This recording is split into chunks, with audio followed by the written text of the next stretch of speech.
बिस्मिल्लाहिर्रहमानिर्रहीम। बादशाह जंग के लिए जब कूच करते थे तो इसके लिए बहुत से इंतजामात किए जाते थे। मुहाफिज दस्ता और बादशाह की मनपसंद औरतें और खूबसूरत लड़कियां साथ जाती थी। ऐसे इंतजामात हर वक्त तैयार रहते थे, मगर खालिद बिन वलीद के हाथों अपने लश्कर की शिकस्त की खबर सुनकर हरकुल तो जैसे उड़कर अंताकिया पहुंचने की कोशिश में था। उसके कूच के इंतजामात करने वालों पर क़यामत टूट पड़ी और वो इंतजामात में मसरूफ हो गए। खालिद बिन वलीद अजला दीन में 7 रोज रहे। उन्होंने अपने सालारों से कहा कि दुश्मन को कहीं सुस्ताने और दम लेने की मोहलत ना दो। उसे इतनी मोहलत ना दो कि वह अपनी बिखरी हुई जमीयत को इकट्ठा कर सके। इस असूल के तहत दमिश्क की तरफ उनका कूच बहुत तेज था। उन्होंने अपने जासूस पहले ही भेज दिए थे। अब खालिद बिन वलीद रजी अल्लाह तआला अन्हु ने जासूसी का निज़ाम मजीद बेहतर बना दिया था। वो इस हकीकत को नज़रअंदाज नहीं कर सकते थे कि कैसर रोम की सुल्तनत बहुत वसी है और उसके मुताबिक उसकी फ़ौज भी ज़्यादा है और बरतर भी। ऐसी फ़ौज पर गलबा पाने के लिए उसके हवालों कवायफ का कबल अज़ वक़्त मालूम करना ज़रूरी था, और इतना ही ज़रूरी उन इलाकों के खद्दोहाल का जानना था जहाँ जहाँ उस फ़ौज के दस्ते मौजूद थे। उनकी नकलो हरकत के मुतल्लिक कबल अज़ वक़्त मालूमात हासिल करना भी सूदमंद था। रास्ते में बैतुल मक़दस आता था। खालिद बिन वलीद रजी अल्लाह तआला अन्हु ने इस अहम शहर को नज़रअंदाज कर दिया और उससे कुछ फासले से आगे चले गए, लेकिन एक मकाम को नज़रअंदाज करना मुश्किल था। उस बस्ती का नाम फहल था, जो एक मजबूत कला था। खालिद बिन वलीद उसके करीब पहुंचे तो एक फ़कीर ने, जो पागल लगता था, खालिद बिन वलीद का रास्ता रोक लिया। खालिद बिन वलीद ने उसे अपने पास बुला लिया। क्या खबर लाए हो? खालिद बिन वलीद ने उससे पूछा। वो खालिद बिन वलीद का जासूस था। इस बस्ती का नाम फहल है, जासूस ने कहा। आप देख रहे हैं, यह कला है, इसके अंदर फौज है, बाहर कुछ भी नहीं। रोमियों से हमारी जहां कहीं भी टक्कर होगी, इस कले से रोमियों को कमक और दीगर मदद मिलेगी। खालिद बिन वलीद ने इस कले का मुहासरा जरूरी ना समझा। वो अपनी नफरी कम नहीं करना चाहते थे। दमिश्क की तसहीर कोई मामूली मुहिम नहीं थी, बल्कि अपनी शिकस्त के इम्कानात बढ़ते जा रहे थे। खालिद बिन वलीद ने अपने एक नायब सालार अबू अल-ऊर को बुलाया और उसे हुक्म दिया कि वो एक सवार दस्ता अपने साथ रखे और फहल के करीब कहीं तैयारी की हालत में मौजूद रहे। यहाँ से फौज बाहर निकले तो तीरों की बौछारें मारे और किसी को बाहर ना निकलने दे। खालिद बिन वलीद वहां रुके नहीं। अबू अल-ऊर ने एक सवार दस्ता वहां रोक लिया और इस कलाबंद बस्ती के जितने दरवाजे थे उन सब के सामने सवार मुतय्यन कर दिए। सवारों को घोड़ों से उतरने की और महदूद से फासले तक घूमने फिरने की इजाज़त दे दी गई। खालिद बिन वलीद की फौज, जिसकी तादाद 32,000 से कम हो गई थी, बज़ाहिर बेतरतीब काफिले की सूरत में दमिश्क की जानिब जा रही थी, लेकिन उसके हर दस्ते को अपने फ़राइज़ का इल्म था। उनमें हरावल दस्ता भी था और उनमें अकब और पहलुओं के हिफाजती दस्ते भी थे, और ये तमाम दस्ते चौकन्ने होकर चले जा रहे थे। किसी भी जगह और किसी भी वक्त उन पर हमला हो सकता था। दाऊद ईसाई ने खालिद बिन वलीद को खबरदार किया था कि वो तो अभी रोम की शहनशाही में दाखिल हुए हैं और इस शहनशाही की हदूद बहुत वसी हैं। उस वक्त तक रोमी फौज के दस्ते जहां जहां थे, वहां हरकुल का यह हुक्म पहुंच चुका था कि मुसलमानों की फौज को रोका जाए। इस हुक्म के तहत दमिश्क की तरफ जाने वाले रास्तों पर रोमियों ने अपने जासूस भेज दिए थे। दरियाए यरमूक के किनारे पर वाकूसा एक कस्बा था। किसी रोमी जासूस ने खालिद बिन वलीद के लश्कर को आते देख लिया और पीछे जाकर इत्तला दी। जब खालिद बिन वलीद रजी अल्लाह तआला अन्हु वाकूसा के करीब पहुंचे तो रोमी फौज के बहुत से दस्ते खालिद बिन वलीद का रास्ता रोकने के लिए तैयार खड़े थे। मुर्रखों ने लिखा है कि अजनादीन की लड़ाई से भागे हुए कई रोमी फौजी वाकूसा पहुंच चुके थे। उन्हें भी उन दस्तों में शामिल कर लिया गया था जो मुसलमानों को रोकने के लिए जंगी तरतीब में खड़े थे, मगर उनमें लड़ने का जज्बा सर्द था, क्योंकि उन पर मुसलमानों का खौफ तारी था। जिन कमानदारों और सिपाहियों ने अभी मुसलमानों से जंग नहीं लड़ी थी, वो अजनादीन के भगोड़ों से पूछते थे कि मुसलमान लड़ने में कैसे हैं, देख लो। उन्हें कुछ इस किस्म के जवाब मिले। 30,000 ने 90,000 को इस तरह शिकस्त दी है कि सिपा सालार से छोटे सालार तक एक भी जिंदा नहीं रहा। उन्होंने हमारी आधी नफरी मार डाली है, जख्मियों का कोई हिसाब ही नहीं। मत पूछो दोस्तों, मत पूछो। मैं तो उन्हें इंसान समझता ही नहीं। उनके पास कोई जादू है या वो जिन्नात जैसी कोई महलूक हैं। उनका एक एक आदमी 10-10 आदमियों का मुकाबला करता है। उनके सामने कोई जमकर लड़ ही नहीं सकता। पूछते क्या हो? वो आ रहे हैं, खुद देख लेना। वो आए और उन्होंने देख लिया। देख ये लिया कि मुसलमान जो बेतरतीब काफिले की तरह आ रहे थे, देखते ही देखते वो जंगी तरतीब में हो गए। औरतें और बच्चे पीछे रह गए और उनका हिफाजती दस्ता अपनी जगह पर चला गया। खालिद बिन वलीद अपने मुहाफिजों वगैरह के साथ आगे हो गए और दोनों फौजें आमने सामने हो गई। پہلے بیان ہو چکا ہے کہ خالد بن ولید کی جنگی چالوں کا اور مجاہدین کو لڑانے کا انداز ایسا تھا کہ دشمن بوکھلا جاتا، پھر مسلمانوں کے حملے کی شدت سے دشمن کے سپاہیوں پر خوف طاری ہو جاتا تھا۔ ان میں سے جو سپاہی بھاگ نکلتے تھے وہ جہاں جاتے اس خوف کو اپنے ساتھ لے جاتے اور فوج میں پھیلاتے تھے۔ یہ ثابت کرنے کے لیے کہ وہ بلا وجہ نہیں بھاگے، وہ اس خوف کو مبالغے سے اور ایسے طریقے سے بیان کرتے کہ سننے والے یہ سمجھ لیتے کہ مسلمانوں میں کوئی مافوق الفطرت قوت ہے۔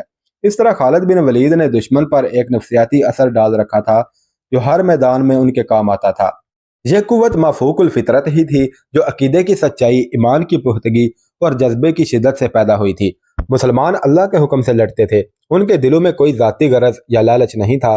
واقوسہ کے میدان میں جب رومی مسلمانوں کے مقابلے میں آئے تو ان کے انداز میں جوش و خروش تھا اور جارحیت بھی شدید نظر آتی تھی، لیکن خالد بن ولید رضی اللہ تعالیٰ عنہ نے جب حملہ کیا تو رومیوں میں لڑنے کا جذبہ اتنا شدید نہ تھا جتنا ہونا چاہیے تھا۔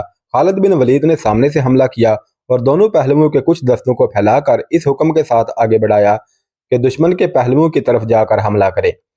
مورخوں کے مطابق رومی سامنے سے حملے کو روکنے کے لیے ایسی صورت اختیار کر بیٹھے کہ اپنے پہلوؤں کو نہ دیکھ سکے۔ ان پر جب دائیں اور بائیں سے بھی حملہ ہوا اور ان کے دائیں بائیں کے دستے مسلمانوں کے دباؤ سے اندر کو سکڑنے اور سمٹنے لگے تو وہ گھبرا گئے اور ان پر وہ خوف طاری ہو گیا جو خالد بن ولید رضی اللہ تعالیٰ عنہ کے نام سے منسوب تھا۔ اس خوف نے رومیوں کے پاؤں اکھاڑ دیے۔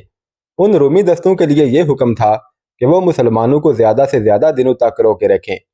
وجہ یہ تھی کہ دمشق میں جو رومی فوج تھی اس میں دوسری جگہوں سے دستے بھیج کر اضافہ کیا جا رہا تھا۔ ہرکل اس کوشش میں تھا کہ اس کے وہ دستے مسلمانوں سے پہلے دمشق پہنچ جائیں۔ اس کے لیے ضروری تھا کہ واقوسہ میں مسلمانوں کی فوج کو روک لیا جاتا اور ایسی لڑائی لڑی جاتی جو طول پکڑ جاتی۔ ایسی لڑائی کے طور طریقے مختلف ہوتے ہیں۔ خالد بن ولید نے رومیوں کو کچھ سوچنے کی مہلت ہی نہ دی۔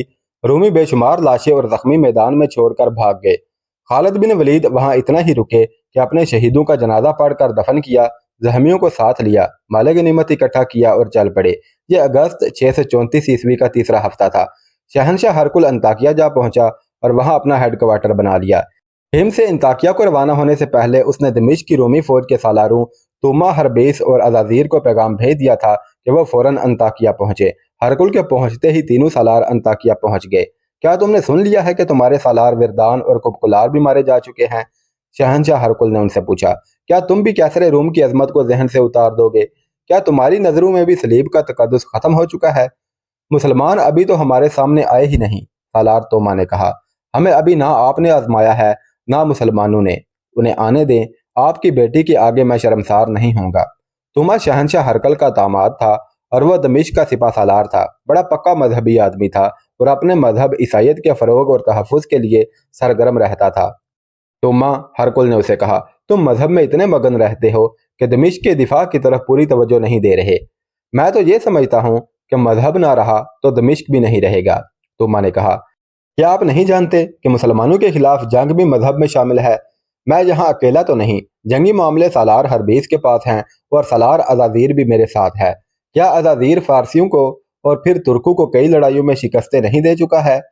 جتنا بھروسہ مجھے ازازیر پر ہے اتنا تم دونوں پر نہیں، ہرکل نے کہا۔ ازازیر تجربہ کار سالار ہے، تم دونوں کو ابھی ثابت کرنا ہے کہ تم ازازیر کے ہم پلہ ہو۔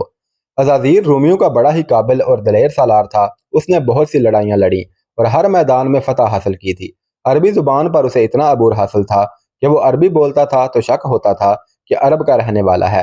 دمشق کی فوج کا کمانڈر دراصل وہی تھا۔ انطاکیہ میں کلوس نام کا ایک رومی سالار تھا۔ اسے ہرکل نے 5000 نفری کی فوج دے کر دمشق جانے کو کہا۔ شہنشاہ ہرکل، کلوس نے کہا، میں حلفیہ کہتا ہوں کہ میں آپ کے سامنے اس وقت آؤں گا جب میری برچی کی انی کے ساتھ مدینہ کے سالار خالد بن ولید کا سر ہوگا۔ تم مجھے صرف حلف سے خوش نہیں کر سکتے، ہرکل نے کہا۔ میں صرف ابن ولید کا سر نہیں، تمام مسلمانوں کی لاشیں دیکھنا چاہتا ہوں۔ فوراً دمشق پہنچو، وہاں کمک کی ضرورت ہے۔ سب چلے جاؤ اور دمشق کو بچاؤ۔ تمام سالار فوراً روانہ ہو گئے۔ ہرکل کا ایک مشیر خاص ہرکل کے پاس موجود رہا۔ شہنشاہ ہرکل، اس مشیر نے کہا، سالار کلوس کو دمشق نہ بھیجتے تو اچھا تھا۔ اگر اسے بھیجنا ہی تھا تو سالار ازازیر کو دمشق سے نکال لیتے۔ کیوں؟ ہرکل نے پوچھا۔ کیا شہنشاہ بھول گئے ہیں کہ ان دونوں میں ایسی چپکلش ہے جو دشمنی کی صورت اختیار کر جایا کرتی ہے؟ مشیر نے کہا، ان کی آپس میں بول چال بند ہے दरअसल कलूस अज़ाज़ीर की अच्छी शोहरत से हसद करता है, कोई और वजह भी हो सकती है। क्या तुम ये खतरा महसूस कर रहे हो कि वो लड़ाई के दौरान एक दूसरे को नुकसान पहुंचाने की कोशिश करेंगे? हरकुल ने पूछा। हाँ शहनशाह रोम, मुशीर ने कहा, मैं यही खतरा महसूस कर रहा हूँ। ऐसा नहीं होगा, हरकुल ने कहा। उन्हें यह एहसास तो ज़रूर होगा कि वो मिलकर ना लड़े तो बहुत बुरी शिकस्त खाएंगे, और वो मुझे खुश करने और एक दूसरे को मेरी नज़रों में गिराने के लिए जोशो खरोश से लड़ेंगे। और अगर उन्होंने एक दूसरे को नुकसान पहुंचाने की कोशिश की तो उन्हें यकीनन मालूम होगा कि उनकी सज़ा क्या होगी। मुशीर खामोश हो गया, लेकिन उसके चेहरे पर परेशानी के आसार पहले से ज़्यादा हो गए। खालिद बिन वलीद रज़ी अल्लाह तआला अन्हु के मुजाहिदीन दमिश्क की जानब बढ़े जा रहे थे। रूमी सालार अज़ाज़ीर ने दमिश्क पहुँचते ही शहर के दिफा को मजबूत बनाना शुरू कर दिया। दमिश्क की शहर पनाह के 6 दरवाजे थे और हर दरवाजे का एक नाम था। अज़ाज़ीर ने दमिश्क को मुहासरे से बचाने का ये इंतज़ाम किया कि ज़्यादा फौज शहर के बाहर रखी ताकि मुसलमानों को शहर तक पहुँचने ही ना दिया जाए और उन्हें शहर से बाहर ही ख़त्म कर दिया जाए। शहर में खास तौर पर मुंतहब किए हुए दस्ते रखे गए। उनमें एक मुहाफिज दस्ता था जिसे जांबाज दस्ता कहा जाता था। उस 1 मील से कुछ ज्यादा लंबे और 4 फरलांग चौड़े शहर की आबादी में इस खबर ने हड़बोंग बपा कर दी थी कि मुसलमान शहर को मुहासरे में लेने आ रहे हैं। इस खबर से पहले मुसलमानों की दहशत शहर में दाखिल हो चुकी थी। सालार शहरियों को भी शहर के दिफा के लिए तैयार कर रहे थे, लेकिन शहरियों से उन्हें ताउन नहीं मिल रहा था। शहरी तो अपना मालो दौलत और अपनी जवान लड़कियों को छुपाते फिर रहे थे। उनमें से बाज ने अपने कुंभों को अपने साथ लेकर भागने की भी कोशिश की, लेकिन फौज ने उन्हें रोक दिया। मुजाहिदीन का लश्कर दमिश्क से ज्यादा दूर नहीं रह गया था। जासूस जो आगे गए हुए थे वो बारी बारी पीछे आते, रिपोर्ट देते और फिर आगे चले जाते थे। अब मुजाहिदीन की जज्बाती कैफियत ऐसी थी जैसे उनका कोई घर ना हो, कोई वतन ना हो, बीवी ना हो, बच्चा ना हो, बस अल्लाह ही अल्लाह हो, जिसके नाम का विर्द वो करते जाते। या चंद मुजाहिदीन मिलकर कोई जंगी तराना गाते थे। उन्होंने अपना रिश्ता अल्लाह के साथ और रसूलुल्लाह सल्लल्लाहु अलैहि वसल्लम की रूह मुकद्दस के साथ जोड़ लिया था। उन्होंने अपनी जानें अल्लाह की कुर्बान गाह पर रख दी थी। रोमियों के लिए वो जिस्म थे, लेकिन अपने लिए वो रूहें थीं और अपने जिस्मों, तकलीफ और ज़रूरियात से वो बेनियाज हो गए थे। उन्हें तो जैसे ये एहसास भी नहीं रहा था कि उनकी तादाद बहुत कम है और दुश्मन की तादाद कई गुना है। उनके सिपा सालार खालिद बिन वलीद की जज्बाती कैफियत भी ऐसी ही थी, लेकिन तारीख के उस अजीम जर्नैल की निगाह हकाइक पर थी। वो सोचते रहते थे कि इतनी कम नफरी को इतनी ज्यादा नफरी के खिलाफ किस तरह इस्तेमाल किया जाए कि मतलूबा नताइज हासिल हों। उन्होंने रोमियो को देख लिया और तस्लीम कर लिया था कि यह एक उम्दा फौज है। उन्होंने ये भी पेश नज़र रखा था कि रोमी अपने मुल्क में हैं और जो सहूलतें उन्हें हासिल हैं वो हमें नहीं मिल सकती। शिकस्त की सूरत में मुसलमानों के लिए वहाँ कोई पनाह नहीं थी। इस सूरत में उन्हें कैद या कत्ल होना था। इन अहवालो कवायफ के पेश नज़र खालिद बिन वलीद ने अपनी फ़ौज में कुछ तब्दीलियाँ की थी। एक तो उन्होंने जासूसी के इंतजामात और ज़राए को पहले से बेहतर बनाकर उन्हें मुनज़्ज़म कर दिया था। चंद और तब्दीलियों में काबिल ज़िक्र यह है कि खालिद बिन वलीद ने एक सवार दस्ता बनाया जिसमें 4000 मुंतहिब घोड़सवार रखे। ये तेज़ रफ्तार और मुतहर्रक दस्ता था। उसे तलिया कहते थे। मुतहरक से मुराद ये है कि उस रसाले ने जमकर नहीं बल्कि भागते दौड़ते इधर उधर होते और दुश्मन को घुमा फिरा कर लड़ाते जंग में शरीक रहना था। खालिद बिन वलीद ने उस दस्ते की कमान अपने हाथ में रखी। दमिश्क की जानब कूच के दौरान ये सवार दस्ता मुसलमानों के लश्कर के हरावल में था। कूच का चौथा दिन था। हरावल का यह सवार दस्ता एक बस्ती मराज सफ़र के करीब पहुंचा तो आगे गए हुए 2 जासूस आए। खालिद बिन वलीद उस दस्ते के साथ थे। जासूस ने उन्हें बताया कि थोड़ी दूर आगे रोमी फौज तैयारी की हालत में पड़ाव किए हुए है। जासूसों के अंदाजे के मुताबिक वो मकाम दमिश्क से 12-13 मील दूर था। मुअर्रखों ने लिखा है कि उस रोमी फौज की तादाद 12,000 थी और उसमें ज्यादातर सवार थे। उसके 2 सालार थे, एक अज़ाज़ीर और दूसरा कलूस। ये वही सालार थे जिनकी आपस में दुश्मनी थी। उन्हें दमिश्क के सिपा सालार तोमा ने इस मंसूबे के तहत भेजा था कि मुसलमानों के लश्कर को दमिश्क तक ना पहुंचने दिया जाए। अगर उसे तबाह ना किया जा सके तो इतना कमज़ोर कर दिया जाए कि वापस चला जाए।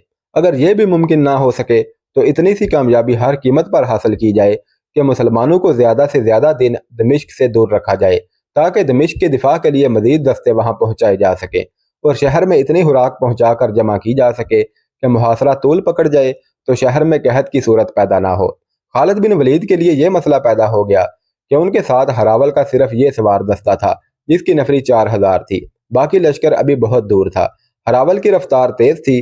دشمن کی موجودگی کی اطلاع پر خالد بن ولید نے رفتار سست کر دی۔ اس کا ایک مقصد تو یہ تھا کہ پورا لشکر آ جائے، اور دوسرا یہ کہ دشمن کے قریب شام کو پہنچیں تاکہ رات کو آرام کیا جا سکے اور الصبح لڑائی شروع کی جائے۔ اگر جاسوس آگے نہ گئے ہوتے تو خالد بن ولید لا علمی میں 4000 سواروں کے ساتھ دشمن کے سامنے جا پہنچتے، پھر صورتحال ان کے حق میں نہ رہتی۔ رومیوں کے اس 12000 لشکر نے بڑی اچھی جگہ پڑاؤ ڈالا ہوا تھا۔ وہاں ایک وادی تھی جس میں گھنے درخت تھے اور ایک پہاڑی تھی۔ رومی اس پہاڑی کے سامنے اور وادی کے منہ میں تھے۔ انہوں نے لڑائی کے لیے یہ جگہ منتخب کی تھی جو ان کو کئی جنگی فائدے دے سکتی تھی۔ مسلمان اس پھندے میں آ سکتے تھے۔ خالد بن ولید نے اپنی رفتار ایسی رکھی کہ سورج غروب ہونے سے ذرا پہلے دشمن کے سامنے پہنچے۔ دشمن سے ان کا فاصلہ 1 میل کے لگ بھگ تھا۔ خالد بن ولید نے اپنے دستے کو روک لیا اور وہیں پڑاؤ کرنے کو کہا۔ سورج غروب ہو گیا، اس لیے یہ خطرہ نہ رہا کہ دشمن حملہ کر دے گا۔